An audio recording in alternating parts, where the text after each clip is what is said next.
contrition, we say, I fear the loss of heaven and the pains of hell. But most of all, we regret our sins because they offend you, my God, who are so good and deserving of all of my love. The point here is that if we just do what we're supposed to so that we don't go to hell, that's not really loving to the max. We love because he first loved us. So we don't want to be like the first person you were going to marry. And ask God to tell us what's the minimum. Give me the minimum, and you can have, I promise. Mass on Sunday? Fine. Communion once a year? Fine. Confession once a year? No problem. Is that all? Great. I promise I'll give you those things forever. Wow. Very inspiring. The second one is the person who says, Lord, I want to love you. But I don't want to hear about your teachings. Let me tell you how I'm going to love you. This makes me feel good, and I like to love people this way, so I'm going to love you this way. And then sometimes God says, oh, well, that's nice, but I kind of gave you some commandments. I gave you my church. My church teaches you how I would like to be loved. It's not up to us to say, well, that's fine, but that's not how I love. I like to love this way. Do you see? Now sometimes we can be one or the other or both of those bad potential spouses. So when we wrestle with the teachings of the church, the first thing we have to ask ourselves is, am I trying to just love God in the minimum here? Or am I trying to love him to the max? And then the second question, am I loving him the way he has asked to be loved? Or am I telling him how I would like to love him? This is what we have to ask ourselves. Every time we encounter a teaching that we find it. Now, after going on my little tirade here, you may be afraid to ask the question. Oh my gosh, now it's going to sound like I'm either loving God minimum, or I'm trying to love him my own way. But that is not true. Because asking the question is the proof that we want to love better.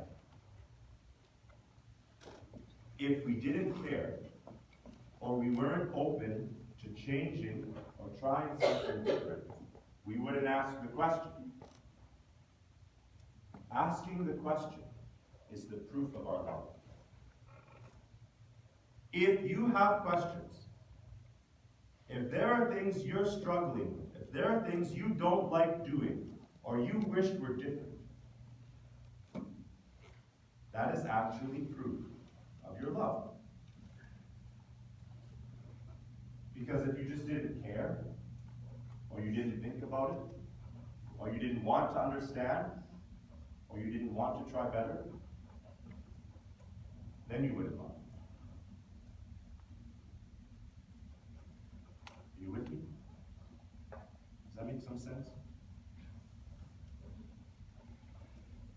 So the next little bit is for the sake of us trying to love God better. And we do that by asking our questions. So I don't know which one of you needs to be the brave volunteer to be the first one to stand up and ask a question. But we already have it. Fantastic.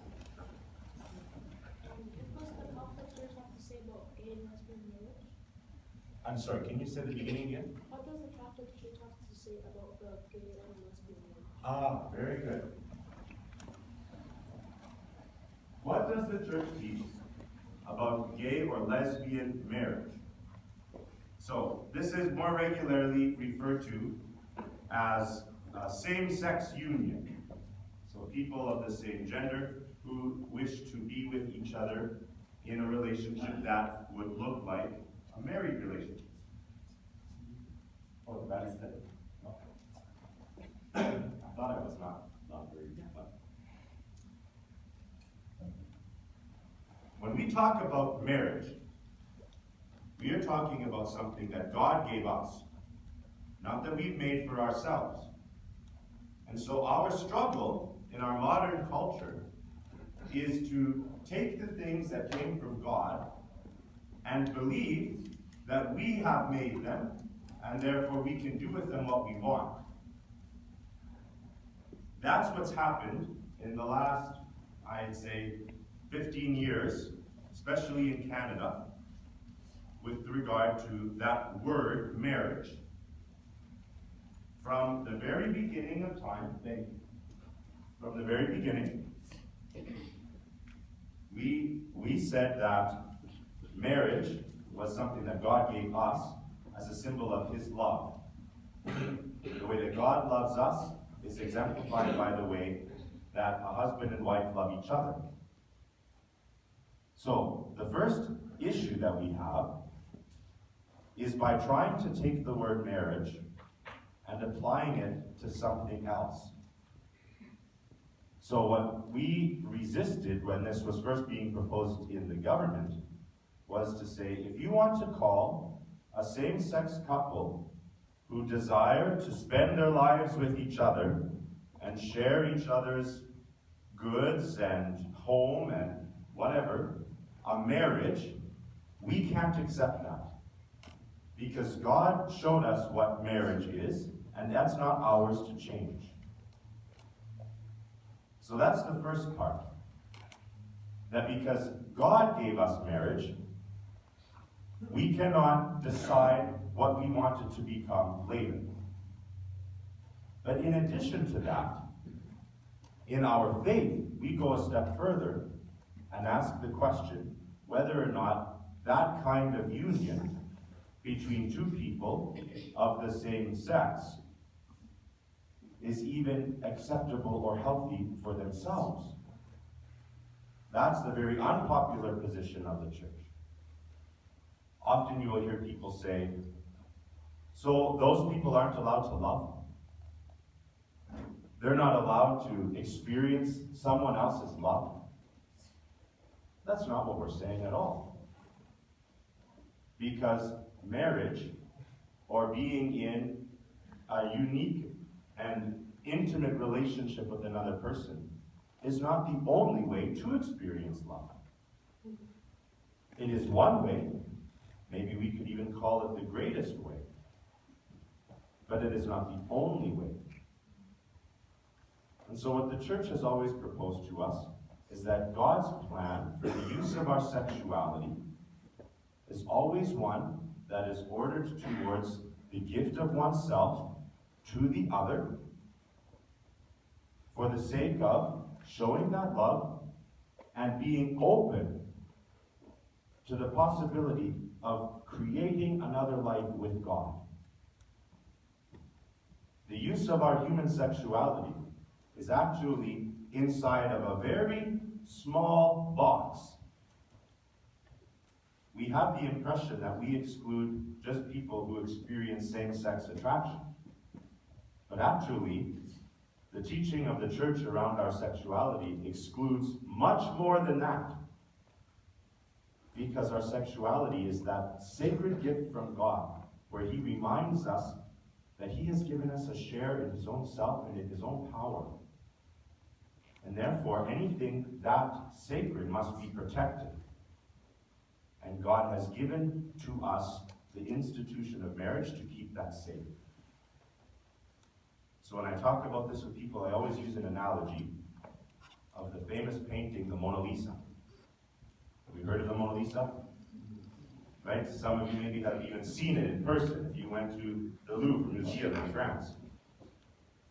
The Mona Lisa is behind bulletproof glass in an airtight compartment, temperature controlled, with an opening in the wall behind it, that it could even be pulled back in a split second and a steel grate come down in front of it if the museum was ever bombed, so that it would be protected.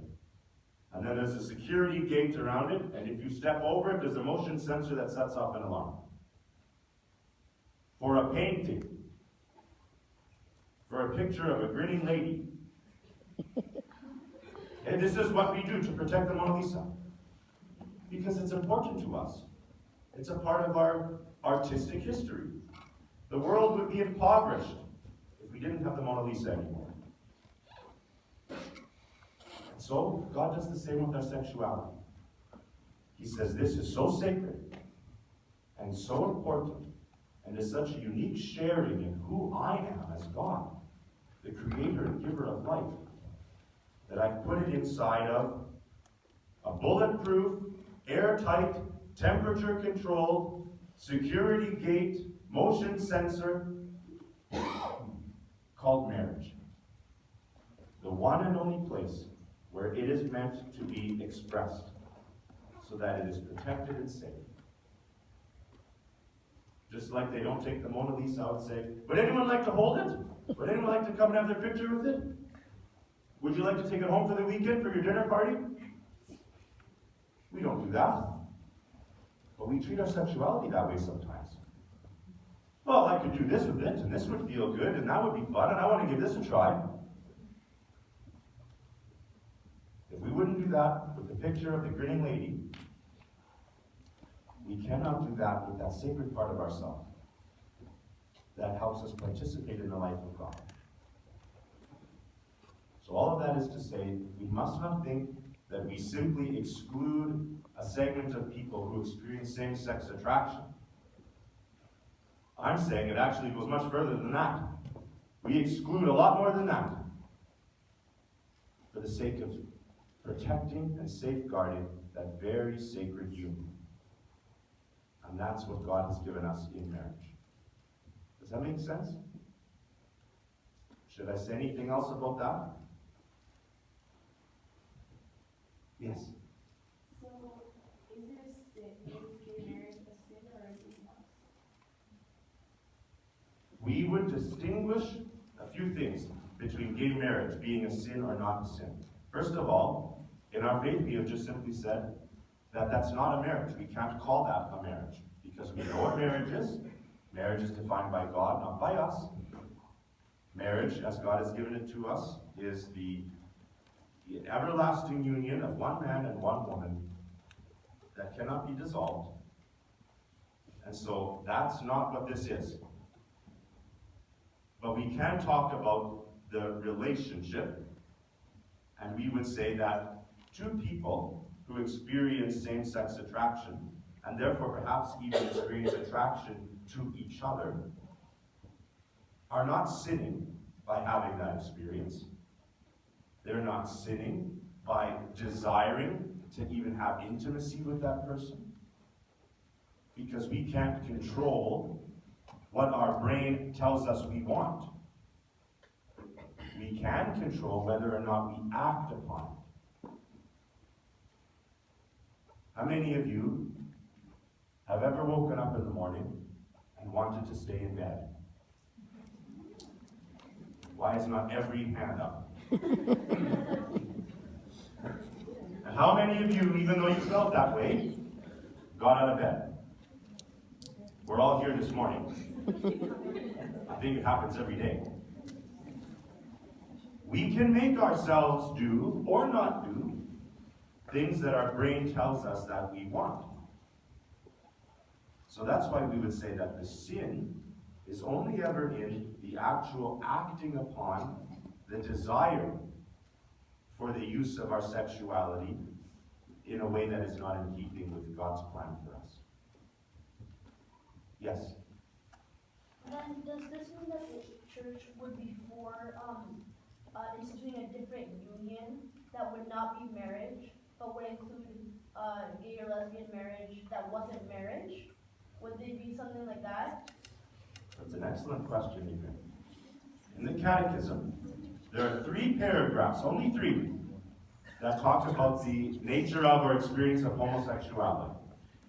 And in the 3rd paragraph, it says that those who live with this experience must be treated with respect and must be supported and be helped within the Christian community by helping them to express their sexuality in a chaste way, the same way that all of us are called to express our sexuality. And then it says, sometimes even through the help of, and the phrase that's translated in English is, disinterested friendship. Disinterested friendship. That is a very polite way of saying a special friendship with the person with whom you do not engage in sexual intimacy. And here's a newsflash. We all have that already. We have people whom we love and whom we call a friend with whom we do not share sexual intimacy. So it's possible. Okay? What we are saying in that regard is that perhaps people who go through life experiencing same-sex attraction and therefore will not be able to bring themselves to enter into a heterosexual union that could become marriage might be helped by experiencing a form of friendship or even community with others who experience the same. And it's not as prevalent in Canada, but in the United States, there are little communities popping up of people who come together, who are professionals, who want to live a common life, who all say they experience same-sex attraction, but who love their Catholic faith, who know that the teachings of the church are true, even if they find them hard at times, and so they come and live together. And they live in a chaste way, but they love each other, they support each other, they give each other community. And I think that that is a beautiful example. And I pray and hope that out of a community like that, one day, we might even have a canonized saint. We can say, look at how this person loved and valued their sexuality, knew that they couldn't necessarily express it the way that their brain told them that they wanted to, but out of faithfulness to God and His church and His teaching, they were able to do this. That's a beautiful example. Yes? Okay, so this is a 2-part question. Okay. So, what is the church's stance on abortion, and where do aborted babies go when they die? Okay, that's a very good question. But before I answer it, there were a couple other hands that were up. Were those hands that were up related to still the topic of same-sex attraction or gay marriage? No? Yes? Transgender, okay. So before we go into the question about abortion, we'll just look briefly at that experience of those who then would say, not that they feel necessarily attracted to someone of the same sex, but that they themselves do not think they are the gender that they seem to be. What we would say in the teaching of the church is just absolutely rejected by our modern culture. But that doesn't matter, because what's true is true. So the fact is that when we are made by God, He knows how we are meant to be. And there are only 2 ways we can be, male or female. And that is biology. That's not even from the Catechism. The Catechism presumes it, but our biology. You're not in Bio 30 yet, but when you study genes, genetics, our chromosomal structure, you will see that there's just only 2 ways that we can be. Can we experience in our minds something other than what our biology tells us? Yes, absolutely. We know that that's a reality. And for many, many, many years, the psychiatric community would call that gender dysphoria. Someone who, though in this body, in their mind, were very sure that they were supposed to be something else. When that manifests itself in a person, the response is not to say to them, oh, okay, well, you can be whatever you want to be. So what gender are you now? Okay, then that's what we have to behave with, and that's what we have to treat you as. Let me give you a parallel example. The psychiatric community also identifies another kind of dysphoria that we call commonly anorexia. Anorexia is an eating disorder where a person starves themselves because they are convinced that they are overweight. And so they starve themselves to the point where they could die from a lack of nutrition because they are convinced that they are overweight. When we encounter a person who is experiencing that, we do not say to them, oh, okay, yes, I guess you're overweight. We reach out to them immediately to try and intervene because their life is at risk. Your teachers are given at least some basic training and preparation for the possibility that they discover a student who is manifesting signs of an eating disorder because of how dangerous it could be for their health. And what are the resources that are to be supplied and provided? How in the world, then, does it make sense that we would not tell a person who thinks they're overweight, who's actually only 90 pounds, that we tell them, no, that's not true, and we try and help them see something different about themselves? Why wouldn't we do that to a person who in this body thinks that they should be in a different body, anatomically speaking? So does the church condemn transgender people? No.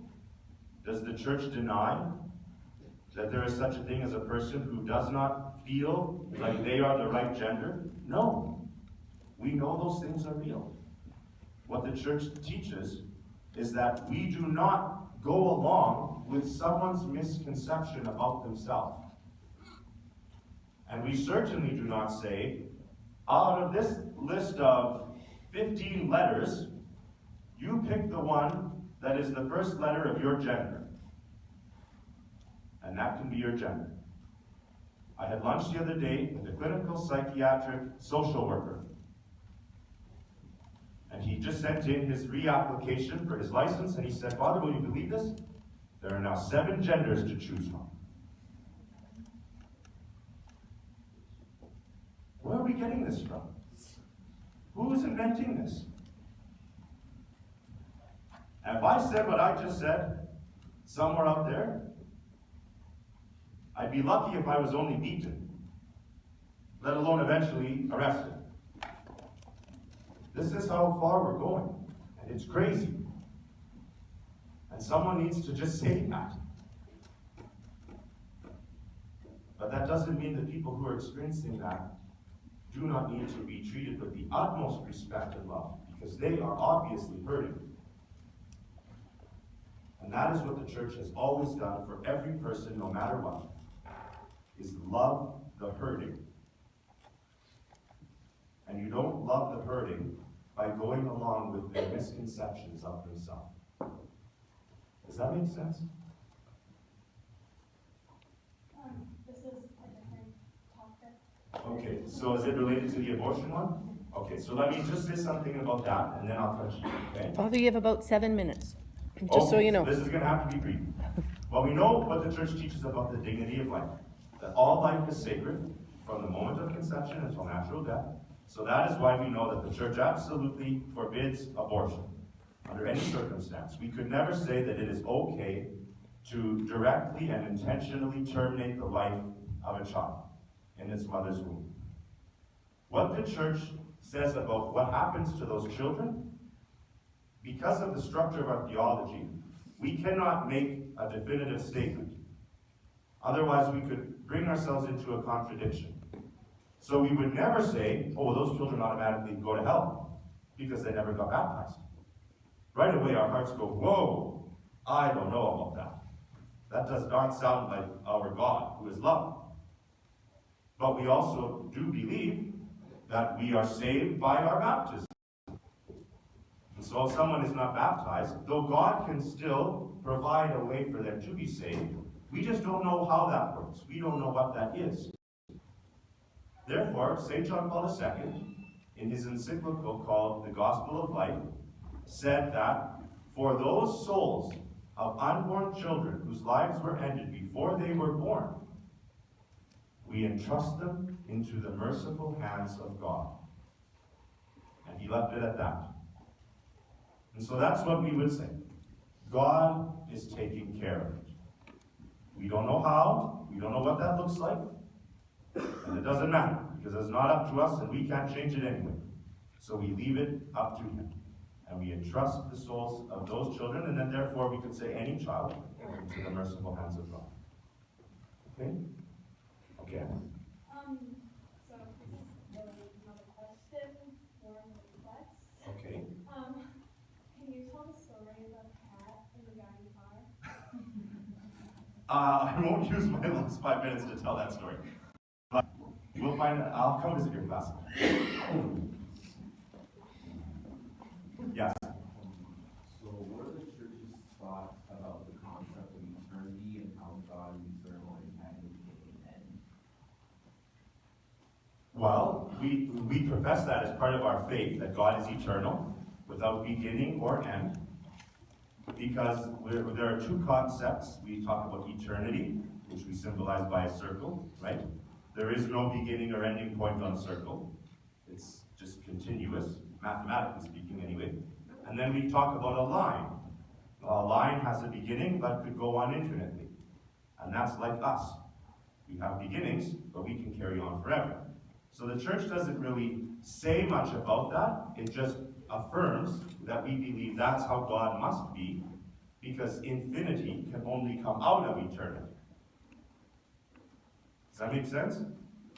But we can't say much about it because we don't experience it. We don't know what that looks like, philosophically speaking. So we can only just ponder it and speculate about it. But we do affirm that God is eternal. Yes?